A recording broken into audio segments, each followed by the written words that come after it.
एक बाजार जहां अलग अलग तरह की दुकानें होती हैं। कपड़े की दुकान, मिठाई की दुकान, दवा की दुकान, पकौड़े की दुकान। पर कभी आपने भगवान की दुकान देखी है क्या? टेकचंद, जो एक व्यापारी था, वो एक बाजार पहुंचा और उसने भगवान की दुकान का बोर्ड देखा तो वो आश्चर्यचकित हो गया। उसे बहुत अजीब लगा क्योंकि उसने पहले ऐसी कोई दुकान नहीं देखी थी। वो दुकान की तरफ बढ़ने लगा। उसने दुकान में बनी खिड़की से अंदर झांकने का प्रयास किया, लेकिन उसे कुछ साफ दिखाई नहीं दिया। फिर उसने कुछ देर सोचने के बाद अंदर जाने का निर्णय लिया। उसने दरवाजा खोला और अंदर जो उसने देखा उसे देखकर उसके होश उड़ गए। इतनी सुंदर दुकान, इतने बड़े बड़े स्तंभ लगे हुए, उसकी सीलिंग इतनी ऊंची कि पूछो मत, और जगह जगह बहुत सुंदर सुंदर चीजें जिसका कोई जवाब नहीं। इतने में वहां एक आदमी आया। उसने टेकचंद का स्वागत करते हुए कहा, आपका अभिनंदन है। अच्छा हुआ आप आए। कहिए, मैं आपकी क्या मदद कर सकता हूँ?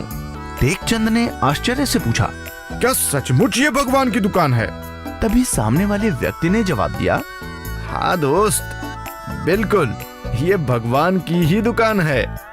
टेकचंद बोला, बाहर से तो ये बिल्कुल मामूली दुकान लगती है और अंदर से तो ये बहुत ही सुंदर है। उस इंसान ने मुस्कुराते हुए कहा, हाँ हाँ भाई, यकीन करो, ये भगवान की ही दुकान है।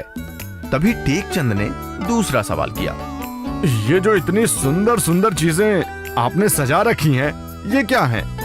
फिर सामने मौजूद उस व्यक्ति ने अलग अलग चीजों की तरफ इशारा करते हुए कहता है कि ये आनंद है।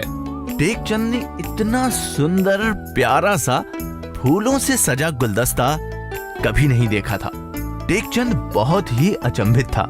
इतने में ही वो दूसरी ओर इशारा करता है और बोलता है, ये विवेक है और ये स्पष्टता। टेकचंद तो हैरान होकर सब देख रहा था। बस ऐसी चीजें उसने अपने जीवन में कभी नहीं देखी थी।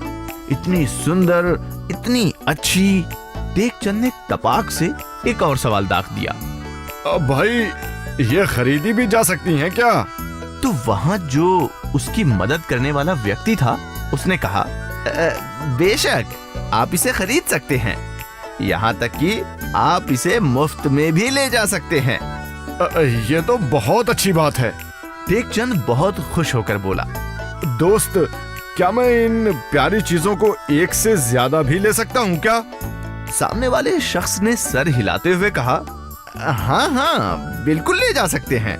टेकचंद कुछ जोड़ तोड़ में लग गया और फिर बोला, मेरे घर में मेरी पत्नी है, मेरे बच्चे हैं, माता पिता हैं, उन सब के हिसाब से आप मुझे 16 बांध दो।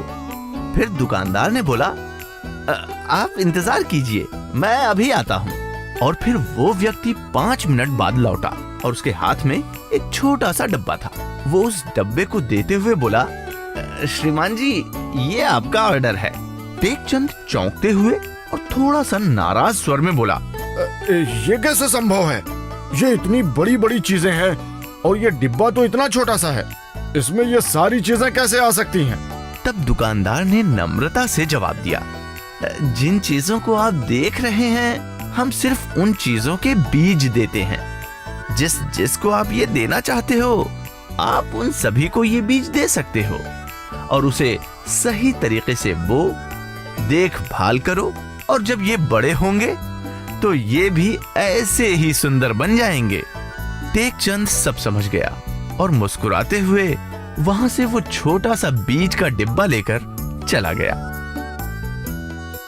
दोस्तों, बिल्कुल इन्हीं बीजों की तरह हमारे जीवन में भी आनंद, स्पष्टता और शांति के बीज हमें उस बनाने वाले ने दिए हैं। हमें बस उसकी अच्छे से देखभाल करके अपने जीवन की आनंद, स्पष्टता और शांति के वृक्ष का निर्माण करना है।